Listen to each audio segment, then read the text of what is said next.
Assalamualaikum warahmatullahi wabarakatuh. Nama saya Yuli Patmisari Sri Handayani, kelas A1 semester 6, Fakultas Pendidikan Anak Usia Dini, Universitas Pancasakti Bekasi. Hari ini saya akan mempresentasikan upaya meningkatkan perkembangan kognitif melalui bahan kardus berbentuk geometri dengan dosen pengampu Bunda Dr. Rita Aryani MPD. Latar belakang, perkembangan kognitif merupakan salah satu aspek perkembangan yang perlu untuk diberikan stimulasi sejak usia dini. Perkembangan kognitif berhubungan dengan pola berpikir, pemecahan masalah, dan imajinasi anak.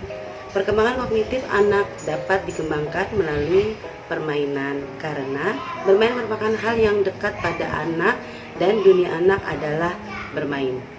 Permainan tidak semuanya berdampak baik bagi anak, sehingga orang tua dan guru harus mengetahui tujuan dan manfaat dari permainan itu sendiri. Dalam kajian teori berikut akan membahas tentang permainan yang sesuai dengan kebutuhan anak. Kognitif. Menurut Piaget, dalam jali kognitif adalah suatu proses berpikir merupakan aktivitas gradual dan fungsi intelektual, yaitu dari proses berpikir konkret menuju abstrak. Berarti perkembangan kapasitas mental memberikan kemampuan yang sebelumnya tidak ada. Selanjutnya, menurut Piaget, dalam DNA ada beberapa kemampuan perkembangan kognitif pada tahap ini, yaitu satu, menggunakan simbol. Anak tidak harus berada dalam kondisi kontak sensorimotorik dengan objek, orang, atau peristiwa untuk memikirkan hal tersebut. Dua, mampu mengklasifikasikan anak, mengorganisir objek. Tiga, memahami angka. Anak dapat menghitung dan bekerja dengan angka. Empat, memahami huruf abjad.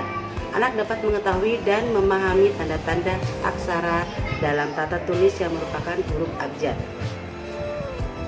Indikator tersebut sama halnya dengan teori Piaget yang menyatakan bahwa dalam perkembangan kognitif untuk anak usia 5-6 tahun berada pada tahap praoperasional konkret. Ciri atau karakteristik utama perkembangan kognitif usia dini yakni anak mulai mempresentasikan benda-benda menggunakan pemikiran simbolis, belum mampu menggunakan logis dan menganggap setiap benda yang tak hidup memiliki perasaan. Menurut Bin yang dikutip oleh Hesti Hayuningtyas, mengemukakan bahwa bahan kardus merupakan salah satu media alternatif di antara bahan-bahan limbah lainnya yang dapat dimanfaatkan dan dikreasikan kembali oleh pendidik. Menjadi media pembelajaran yang menarik untuk mengenalkan konsep matematika, penggunaan dalam mengenalkan geometri kepada anak usia 5-6 tahun.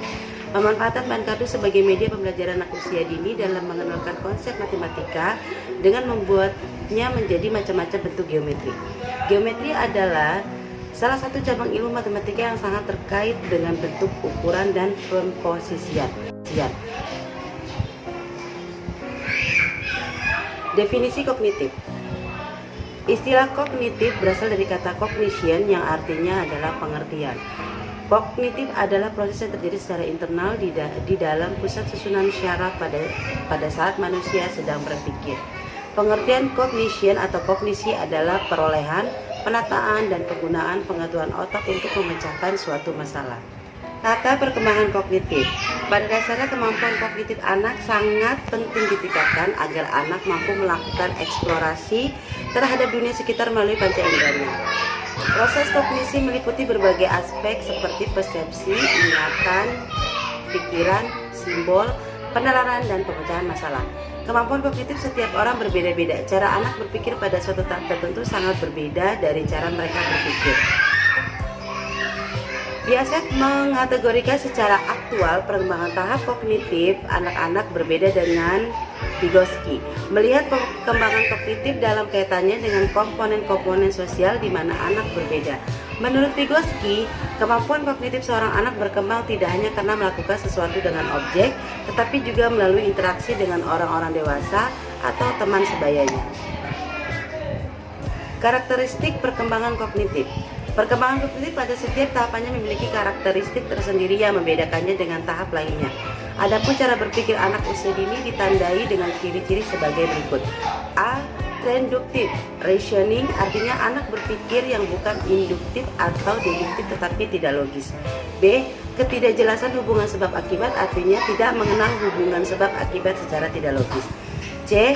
Animima artinya tidak menganggap bahwa semua benda itu hidup seperti dirinya. D. Artifikal artinya anak mempercayai bahwa segala sesuatu di lingkungan itu mempunyai jiwa. Faktor-faktor yang mempengaruhi perkembangan kognitif. Menurut Ahmad Susanto, faktor-faktor yang mempengaruhi perkembangan kognitif anak usia dini sebagai berikut. A. Faktor hereditas. Faktor hereditas yaitu semenjak dalam kandungan, anak telah memiliki sifat-sifat menentukan daya kerja intelektualnya. Hal ini disebabkan karena masing-masing dari kita memulai kehidupan suatu sel tunggal yang beratnya kira-kira 1/20 juta ons. B. Faktor lingkungan. Selain faktor hereditas, maka taraf kognitif seseorang juga dipengaruhi oleh faktor lingkungan. Tingkat kognitif yang diperolehnya dari lingkungan, adapun faktor lingkungan dibagi menjadi dua unsur lingkungan yang sangat penting perannya dalam mempengaruhi perkembangan intelektual anak, yaitu keluarga dan sekolah. Media bahan kardus. Definisi media. Media diartikan sebagai alat informasi dan komunikasi, sarana dan prasarana, fasilitas, penunjang, penghubung, penyalur, dan lain-lain. Secara lebih khusus, pengertian media dalam proses belajar mengajar cenderung diartikan sebagai alat-alat grafis, fotografis, atau elektronis untuk menangkap, memproses, dan menyusun kembali informasi visual dan verbal.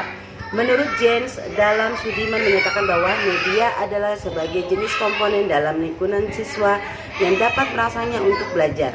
Sehingga media pembelajaran adalah alat bantu dalam kegiatan belajar mengajar yang merangsang minat dan membangkitkan motivasi anak didik dalam mengikuti proses pembelajaran. Media bahan kardus. Media dalam pembelajaran anak usia dini ini terbatas pada media atau praga yang tersedia di dalam kelas, melainkan segala bahan yang ada di sekitar dapat digunakan sebagai media pembelajaran. Sumber belajar bahan limbah yang bisa dimanfaatkan oleh guru tanpa mengeluarkan banyak biaya. Bentuk geometri. Definisi geometri. Matematika merupakan bagian dari kognitif yang sangat penting untuk perkembangan intelijensi anak. Matematika tidak hanya kegiatan menghitung penjumlahan, pengurangan, perkalian, dan pembagian, tetapi matematika adalah bagian dari kebutuhan sehari-hari. Menurut Hughes, belajar matematika yaitu melakukan kegiatan berhubungan dengan angka dan perhitungan. Menurut Prihandoko Antosius, mengungkapkan bahwa geometri merupakan salah satu sistem dalam matematika yang diawali dengan konsep pangkal, yakni titik. Titik kemudian digunakan untuk membentuk garis, dan garis akan menyusun sebuah bidang. Terus lagi penelitian. Jenis penelitian ialah penelitian kualitatif. Penelitian kualitatif adalah metode penelitian yang berlandaskan pada filsafat positivisme, digunakan untuk meneliti pada kondisi objek yang alamiah. Menurut Bogdan dan Taylor menyatakan bahwa penelitian kualitatif adalah salah satu prosedur penelitian yang menghasilkan data deskriptif berupa ucapan atau tulisan dan perilaku orang-orang yang diamati. 2. Menurut Rachan mengemukakan bahwa melalui penelitian kualitatif, penelitian dapat mengenali subjek, merasakan apa yang mereka alami dalam kehidupan sehari-hari. Tempat dan waktu penelitian. Kegiatan penelitian dalam pembuatan karya tulis ilmiah ini akan dilaksanakan selama 1 bulan. Penelitian ini akan dilaksanakan di PAUD Dahlia, Kapuk, Cengkareng, Jakarta Barat. Sumber data adalah tempat, orang, atau benda di mana peneliti dapat mengamati, bertanya, membaca tentang hal yang berkenaan dengan variabel yang diteliti. Bila dilihat dari sumber datanya, maka pengumpulan data dapat menggunakan sumber primer dan sumber sekunder. Sumber dan primer adalah sumber data yang langsung memberikan data kepada pengumpul data. Dalam penelitian ini, data primer diperoleh secara langsung melalui wawancara dengan guru kelas B PAUD Dahlia, Kapuk, Cengkareng, Jakarta Barat. Teknik pengumpulan. Data teknik pengumpulan dan merupakan langkah yang paling strategis dalam penelitian, karena tujuan utama dari penelitian adalah untuk mendapatkan data. Teknik pengumpulan data dapat dilakukan dengan observasi, wawancara, dan dokumentasi. Dalam penelitian ini, penulis menggunakan dokumentasi sebagai metode yang mendukung untuk melengkapi data yang tidak penulis dapatkan melalui observasi dan wawancara. 1. Observasi. Observasi adalah kegiatan pengamatan untuk memotret seberapa jauh efek tindakan telah mencapai sasaran. Pengamatan pasif-aktif dilakukan oleh orang yang terlihat secara aktif dan proses pelaksanaan tindakan. Dalam penelitian ini, peneliti menggunakan observasi non-partisipan adalah peneliti tidak ikut berpartisipasi terhadap apa yang akan diobservasi. 2. Wawancara. Wawancara adalah percakapan dengan maksud tertentu. Wawancara dilakukan oleh dua pihak, yaitu pewawancara yang mengajukan pertanyaan dan terwawancara yang memberikan jawaban, atau pertanyaan yang diberikan metode interview digunakan untuk mengumpulkan data dari tenaga pendidik. Wawancara terpimpin adalah wawancara yang dilakukan oleh pedoman berupa kuesioner yang telah dipersiapkan sebelumnya. Wawancara tidak terpimpin adalah tanya jawab yang terarah untuk mengumpulkan data-data yang relevan. Peneliti menggunakan wawancara terpimpin yang artinya peneliti merencanakan terlebih dahulu apa saja yang harus dipersiapkan untuk melalui teknik wawancara tersebut. 3. Dokumentasi. Metode ini merupakan suatu cara pengumpulan data yang menghasilkan catatan-catatan penting yang berhubungan dengan masalah yang diteliti, sehingga akan diperoleh data yang lengkap, syah, dan bukan berdasarkan perkiraan. Teknik analisis data. Metode analisis data merupakan metode untuk menganalisis data-data yang telah terkumpul dari lapangan. 1. Reduksi data adalah kegiatan menyajikan dan inti atau pokok sehingga memberikan gambaran yang lebih jelas dan tajam mengenai hasil pengamatan. 2. Display data adalah proses menampilkan data secara sederhana dalam bentuk kata-kata, kalimat, naratif, dan tabel. 3. Verifikasi. Kesimpulan data yang sudah dipolakan kemudian difokuskan dan disusun secara sistematika dalam bentuk naratif. Uji keabsahan data temuan. Teknik pemeriksaan keabsahan data dalam penelitian ini dilakukan dengan triangulasi. Menurut Nusa Putra, dalam bahasa sehari-hari triangulasi dikenal sebagai istilah cek dan recheck, yaitu pengecekan data menggunakan beragam sumber, teknik, dan waktu. Kesimpulan, berdasarkan hasil analisis dan pembahasan di atas, maka penulis dapat menyimpulkan bahwa perkembangan kognitif anak kelas B di PAUD Dahlia, Kapuk Cengkareng, Jakarta Barat melalui media bahan kardus bentuk geometri mulai berkembang sebesar 64,7% dari 17 peserta didik. Berdasarkan hasil penelitian dapat disimpulkan bahwa dalam mengembangkan kemampuan kognitif anak melalui media bahan kardus bentuk geometri di PAUD Dahlia, Kapuk Cengkareng, Jakarta Barat mempunyai pengaruh yang sangat besar melalui media bahan kardus bentuk geometri, dengan memperhatikan rancangan kegiatan dan indikator pencapaian yang sesuai dengan perkembangan kognitif. Demikian presentasi dari saya. Wassalamualaikum warahmatullahi wabarakatuh.